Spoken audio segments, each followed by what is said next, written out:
बिस्मिल्लाहिर्रहमानिर्रहीम। इय्याका नअबुदु व इय्याका नस्तईन। अल्लाह, तेरी इबादत करते हैं और सिर्फ तेरे से मदद मांगते हैं। ला इलाहा इल्लल्लाह, कोई नहीं है खुदा अल्लाह के सिवा। हम सिर्फ एक अल्लाह के सामने झुकते हैं।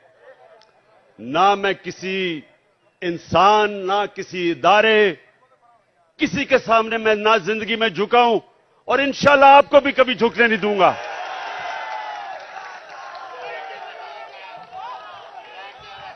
अच्छा, अब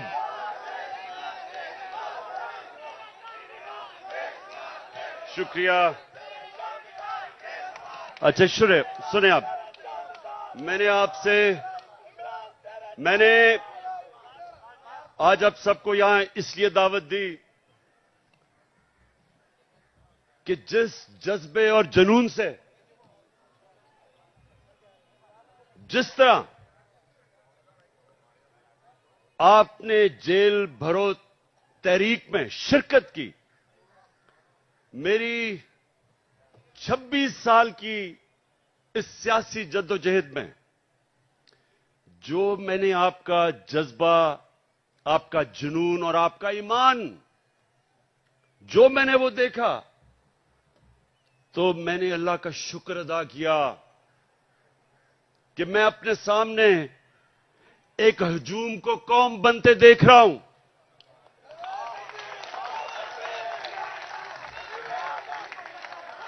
सुने थोड़ा मैं एक मिनट मैंने आपको यहां मेरी हौसला अफजाई के लिए नहीं बुलाया, मैंने तो आपका शुक्रिया अदा करना था। सुने जरा मेरी बात, सुने एक मिनट, सुने जरा। मैंने आपसे बड़ी अहम बात करनी है कि देखें, ये याद रखें कि जिधर पाकिस्तान को ये चोर और डाकू जिधर ये ले गए हैं, इसका सिर्फ एक कौम मुकाबला कर सकती है। इस वक्त का एक हजूम नहीं मुकाबला कर सकता। जब एक कौम फैसला कर लेती है कि जो भी हमारे सामने आए, जो रुकावट आए, हम दूर कर देंगे, उस कौम के सामने कोई खड़ा नहीं हो सकता। ये याद रखें कि हमारी जो कौम है, ये एक खास नारे पे बनी थी कि पाकिस्तान का मतलब क्या, और सारी कौम, सारे सूबों को पैगाम क्या था कि मेरा तेरा रिश्ता क्या। और ये नारा जो है, ये अल्लाह से जो वादा है, ये आजादी का नारा है। जब आप अल्लाह के सामने दावा करते हैं कि ऐ मौला, तेरे अलावा किसी के सामने मैं नहीं झुकूंगा, तो ये आपकी आजादी का दावा है। एक कौम जो गुलाम होती है वो कोई बड़े काम नहीं कर सकती, सिर्फ आजाद कौम ऊपर जा सकती है। जो मेरे नबी सल्लल्लाहु अलैहि वसल्लम ने मदीना की रियासत बना के साबित किया कि उन लोगों जिनकी कोई हैसियत नहीं थी, दुनिया की इमामत की उन्होंने। 2 सुपर पावर्स उनके सामने घुटने टेक गई, क्योंकि वो ला इलाहा इल्लल्लाह का मतलब समझ गए थे, उनके दिलों में चला गया था, वो आजाद हो गए थे। ये है हमारी जंग इस वक्त, आजादी की जंग, हकीकी आजादी की जंग। अच्छा, या रसूल अल्लाह, सुने आप मेरी बात, या अली सुने। मुझे आपके जज्बे और जुनून का एहसास है माशाअल्लाह। लेकिन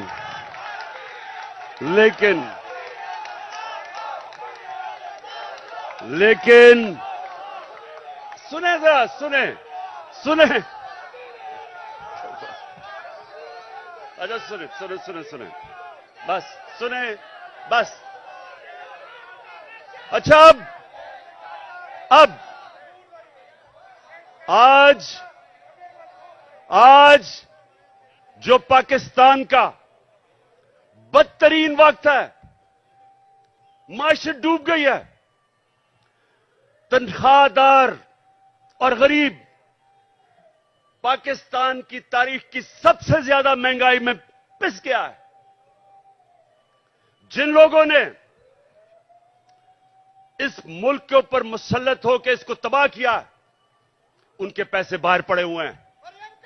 अरे बस बस बस बस बस, सुनो जरा, इतना आप जेल काट के आए हैं, मैं आपसे कुछ बातें करना चाहता हूं, आप बजाय बातें करने के नारे आपके खत्म नहीं हो रहे। सुने बड़ी बड़ी गौर से बात, मुझे आपके जुनून का पूरी तरह और जज्बे का अंदाजा है, लेकिन बस मैंने सुना है, मुझे सारी तुम्हारी जेल की खबरें आती रही हैं।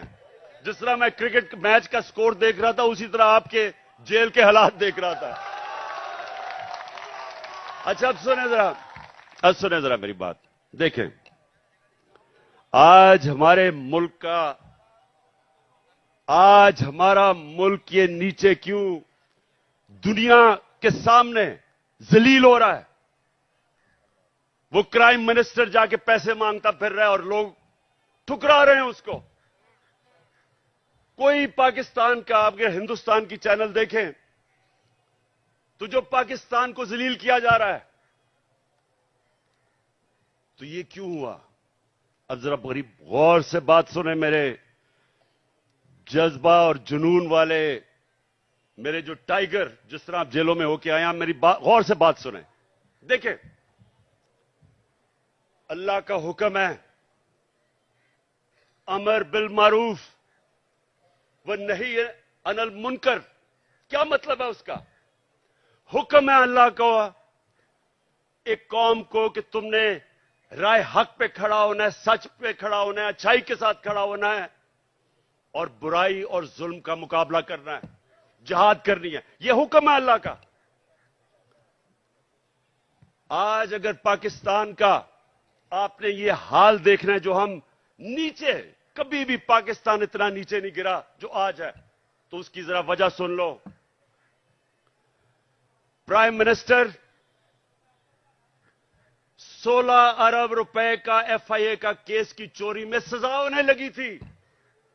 8 अरब नैब के अंदर सजा होने लगी थी, जबकि जनरल बाजवा ने इसको बचा के प्राइम मिनिस्टर बनाया। इंटीरियर मिनिस्टर किसी से फैसलाबाद में पूछ लें कि इससे बड़ा बदमाश फैसलाबाद का है ही नहीं। कोई जुर्म नहीं है जो इसने नहीं किया, अपना खुद कहता है। इनका अपना वजीर वो कहता है कि इसने 18 कत्ल किए हैं, लोग कहते हैं इससे बहुत ज्यादा कत्ल किए हैं इसने। जमीनों पे कब्जे, कातिल, वो बैठ गया इंटीरियर मिनिस्टर। आसिफ जरदारी जो पीछे से बैठ के ये सारा खेल खेल रहा है, वो दुनिया में माना हुआ चोर है। सिंध में जाके पूछें कि लोगों के ऊपर वो क्या जुल्म करता है। मुखालफीन को कत्ल, मुर्तजा भुट्टो कि उसकी फैमिली कहती है इसने मुर्तजा को कत्ल करवाया। चोर, कातिल, अरबों रुपए की चोरी का केस में पकड़ा जाने लगा था, जनरल बाजवा ने बचाया इसको।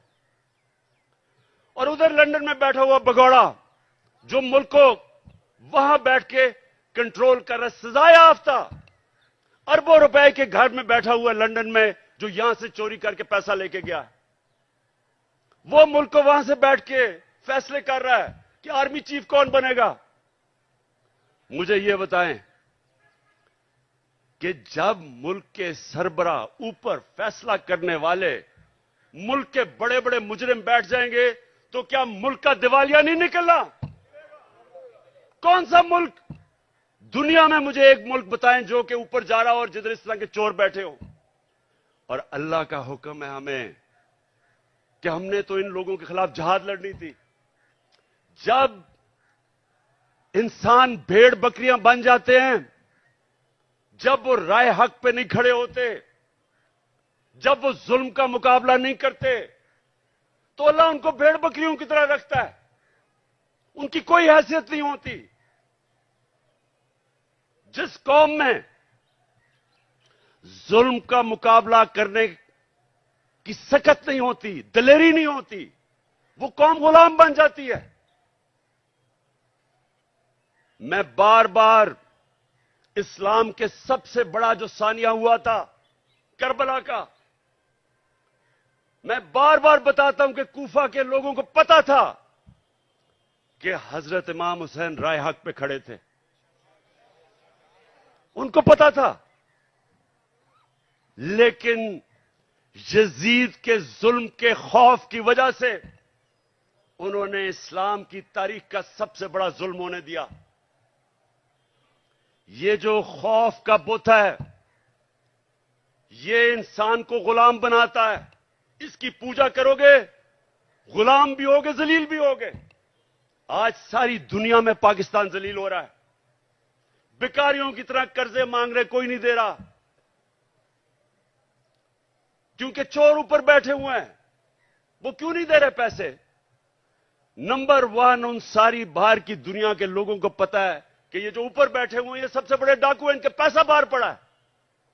मैं जब प्राइम मिनिस्टर था, तो जब दूसरे मुल्क का प्राइम मिनिस्टर मुझे मिलने आता था, तो मेरा जो फॉरेन ऑफिस है वो मुझे पूरी तफसील देता था। किधर पड़ा है, माजी में इसने क्या किया, इसकी रेपुटेशन क्या है, एक एक चीज मुझे पता होती थी जब वो मुझे मिलने आता था। तो क्या ख्याल है, जो आप ये आसिफ जरदारी या ये जो शहबाज शरीफ बाहर जाता है, एक एक चीज बाहर की दुनिया को पता होता है कि इनके कितने पैसे बाहर पड़े हैं। ये दो खानदान अगर आधा भी अपना पैसा पाकिस्तान में ले आए, तो यहां आपको कोई आईएमएफ या किसी से कर्जे लेने की जरूरत ना पड़े। अपना पैसा चोरी करके मुल्क से बाहर और लोगों से भीख मांग रहे हैं कि पाकिस्तान को डॉलर दो। अपने पैसे डॉलरों में बाहर रखे हुए हैं। 100 रुपया जब से ये आए हैं, 100 रुपया गिरा है डॉलर के मुकाबले में। तो कौम तो 100 रुपए से ज्यादा गरीब हो गई है। कौम की तो खरीदार और कम हो गई है, और ये डॉलरों में पैसे रखने वाले, इनका तो 100 रुपये और ऊपर चला गया। इनका मकसद कभी पाकिस्तान नहीं था, नहीं तो इनका जीना मरना मुल्क में होता। ईसीएल पे चले जाएं तो इनकी टांगें कांपनी शुरू हो जाती हैं, खौफजदा हो जाते हैं कि हम बाहर नहीं जा सकते। मैं ये कहता हूं, मुझे डाले ईसीएल पे, मैं तो जाना ही नहीं चाहता बाहर।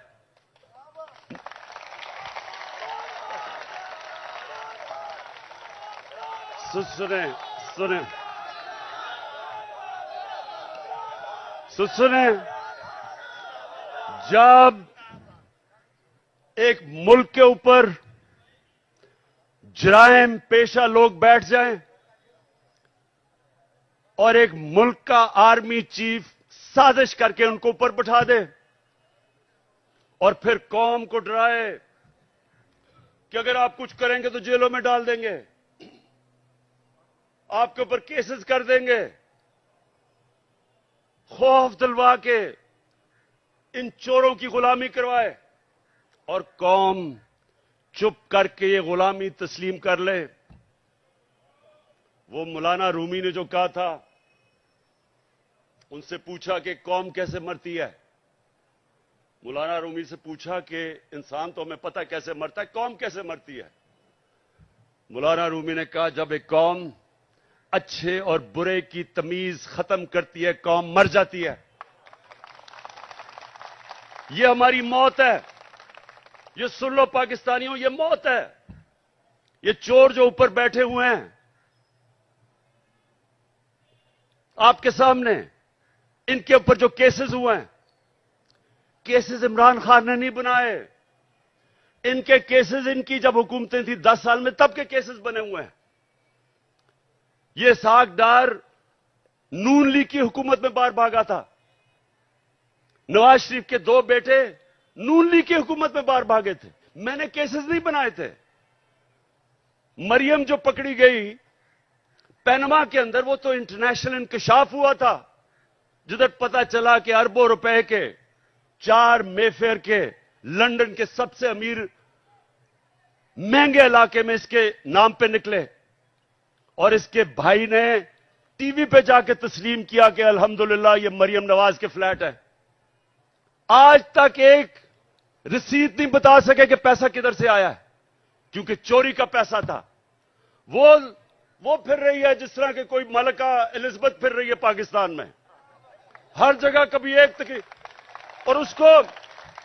और ये जुल्म देखें, उसको पूरा तरह पुलिस का प्रोटोकॉल, पंजाब की हुकूमत टैक्स के पैसे के ऊपर उसकी मदद, उसके लिए ठहराना चलाना जलसे करना। और जो साबिक वजीर आजम, एक कातलाना हमला हो चुका है, मुझे पता है कि इन्होंने किया। वो लोग जो आज सारे पावर में बैठे हैं, राना सनाउल्लाह, शहबाज शरीफ, और ये जो डर्टी हैरी जिसको मैं कहता हूं, अपनी एजेंसी का आदमी मुझे कत्ल कर रहा है, वो अभी भी इख्तिदार में बैठे हैं। और मुझे अदालतों के चक्कर लगा रहे हैं, अदालतों में मुझे चक्कर लगा रहे हैं। जब मैं भी तुम्हारी बात करवाता हूं, अभी करवाता हूं, सुने वहां जाके अदालतों के अंदर कोई सिक्योरिटी नहीं, पता है कि जान को खतरा है। और फिर से ये 3 और इनके साथ 1-2 और भी मुलव्विस है, पता है कि वो मुझे रास्ते से हटाना चाहते हैं, कोई सिक्योरिटी नहीं है। और छोटे छोटे केसेस में कभी किसी अदालत में बुला लें, कभी किसी अदालत में, और इसको जो कि जमानत पे थी उसके लिए पुलिस प्रोटोकॉल हो रहा है। मैं सिर्फ कौम को यह बताना चाहता हूं कि इस निजाम को अगर हम कबूल कर गए, जो ये कोशिश कर रहे हैं डरा के धमका के, जिस तरह हम भेड़ बकरियां के हमें कबूल करवा लें, कोई आपके और आपके बच्चों का इस मुल्क में मुस्तकबिल नहीं है। इसलिए एक ही रास्ता है। हमारी कौम, मैं अपनी सारी कौम को आज कहता हूं कि ये जो जेल भरो तहरीक, ये सिर्फ लोगों के खौफ दूर करने थे कि हमें कोई जेलों से फिक्र नहीं। और मुझे पता है, वो बिल्कुल नौजवान ठीक कह रहा है कि जानवरों की तरह इन्होंने हमारे लोगों को रखा। इन्होंने जान के ये साबित करने शुरू कि ये और डरेंगे, पीछे हट जाएंगे, जबकि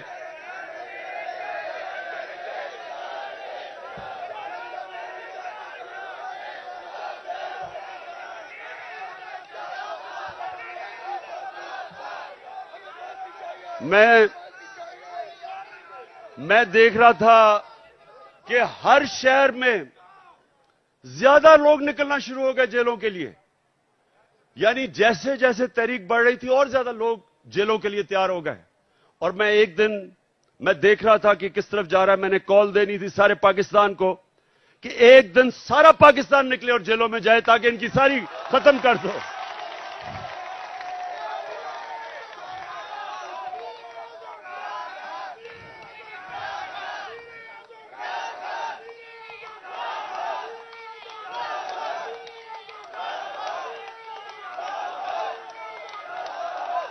मैं चीफ जस्टिस को, मैं सुप्रीम, ठीक, बस मैं अपने सुप्रीम कोर्ट के चीफ जस्टिस को आज मैं अपने वकीलों के जरिए खत भी लिख रहा हूं कि अगर, जब पता है, खुद इंटीरियर मिनिस्ट्री कह रही है कि इमरान खान की जान खतरे में है, मैं कह रहा हूं मेरी जान खतरे में है, और मैं पहले 2 महीने पहले कह रहा था कि जान खतरे में, उसके बाद हमला हुआ मेरे पे। मैंने पहले पेशेंट गोई कर दी थी क्या करना है इन्होंने। मैं फिर कह रहा हूं, और मैं चीफ जस्टिस साहब को मैंने कहा, वकील आज खत लिखें कि मजाहिया केसेस के ऊपर बुलाया जा रहा है। इलेक्शन के कमीशन के सामने मुजाहरा होता है, मैं घर बैठा हूं और मेरे ऊपर दहशतगर्दी का केस, तोशाखाना का केस। मैं तो कहता हूं आज कि जब भी तोशाखाना का केस मेरा सुना जाए, पब्लिक हियरिंग हो, टीवी के ऊपर सारी कौम को पता चले कि वो केस क्या है। कौम को पता चले कि क्या मजाक हो रहा है इस मुल्क से, कि जिन्होंने डाका मारा तोशाखाना के ऊपर जरदारी और नवाज शरीफ ने, उनके केसेस खत्म कर दिए हैं। और जिसने, और इंशाल्लाह ओपन हियरिंग हो, सारी कौम के सामने पता चले तोशाखाना केस क्या है। मैं चैलेंज करता हूं कि सारों के केसेस देखें, और अगर किसी ने कोई भी गैर कानूनी चीज तोशाखाना में ने की, उसका नाम इमरान खान निकलेगा। और मैं चीफ जस्टिस को हम ये खत लिखेंगे मेरे वकीलों के जरिए कि जब पता है कि मेरी जान खतरे में है, लाहौर हाईकोर्ट गया और इस्लामाबाद गया, कोई सिक्योरिटी नहीं थी, और जबकि जिसने मुझे गोलियां मारी वो नवीद जो है, क्योंकि उसकी जान खतरे में है, उसको वीडियो कॉन्फ्रेंस के ऊपर उसे अदालत में वो बात करता है। तो ये तो ऐसा है कि जिन्होंने तहफ्फुज देना है, खतरा उन्हीं से ही है जिसने, अब ये राना सनाउल्लाह जैसा गुंडा कभी ये किसी को तहफ्फुज दे सकता है क्या? ये शहबाज शरीफ जिसने शहबाज शरीफ जिसके ऊपर रिपोर्ट है कि पुलिस मुकाबले में इसने कितने लोग मरवाए हैं, आबद बॉक्सर ने टीवी के ऊपर आके कहा कि मुझे यह हुक्म करता था लोगों को मारने के लिए। मॉडल टाउन में इन दोनों ने सबके सामने टीवी के ऊपर नहते लोगों के ऊपर गोलियां चला के 14 लोगों को कत्ल किया और 60-70 लोगों को गोलियां लगी। इन लोगों ने तहफ्फुज देना है। और ये जो डर्टी हैरी जिसको मैं कहता हूं, ये अपने इदारे को बदनाम कर रहा है। ये एक ऐसा आदमी है जो साइकोपैथ है, ये नॉर्मल आदमी नहीं है, ये हैवान है। जिस तरह का इसने आजम स्वाति से किया कि उसको नंगा करके जब तशद्दुद कर रहे थे तो रिकॉर्ड कर रहा था और सुन रहा था। ये वो आदमी है, बच्चों को पकड़ के, सोशल मीडिया के बच्चों को जो इससे किया, जो शहबाज गिल से किया है, उल्टा लटका के उससे जो किया है,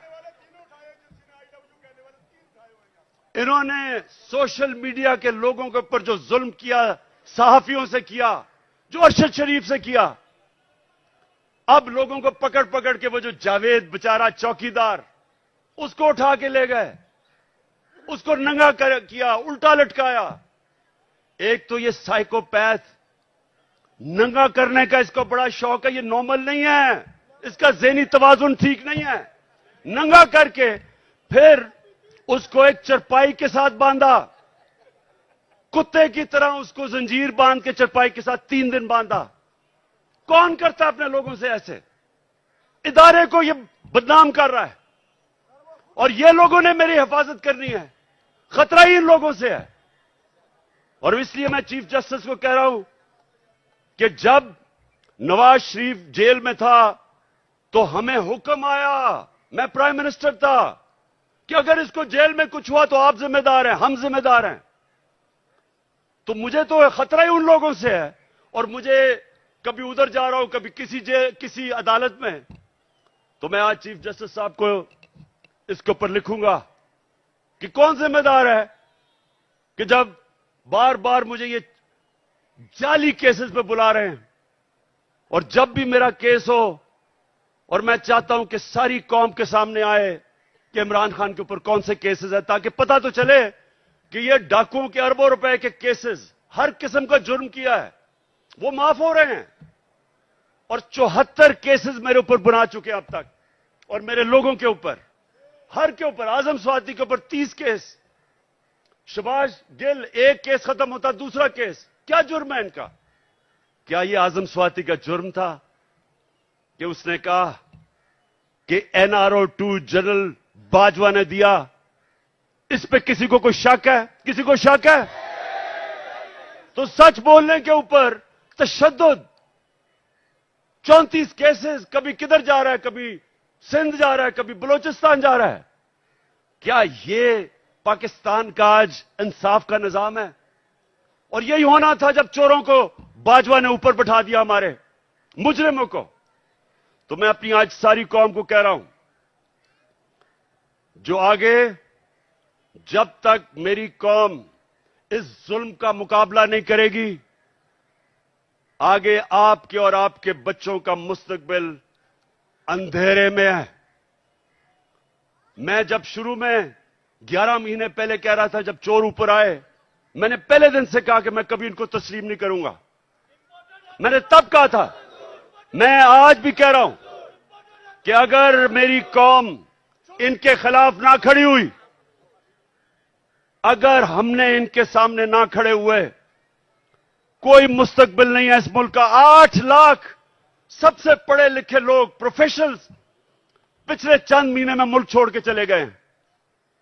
कौम मुल्क से मायूस हो गए हैं, उम्मीद खत्म हो गई है।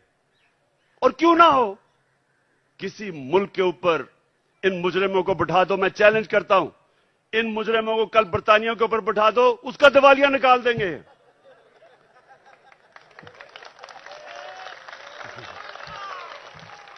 मैं आखिर में सुने, मैं आप सबको खराज तहसीन पेश करता हूं। मैं आपके जज्बे और जुनून को सलाम करता हूं। और मैं आप सबको ये बताना चाहता हूं कि जितना हम सब आपको देख रहे थे जब आप जेलों में थे, जो आपको पकड़ रहे थे, आपने मेरी सारी पार्टी का सर फख्र से ऊपर कर दिया। बहुत बहुत शुक्रिया।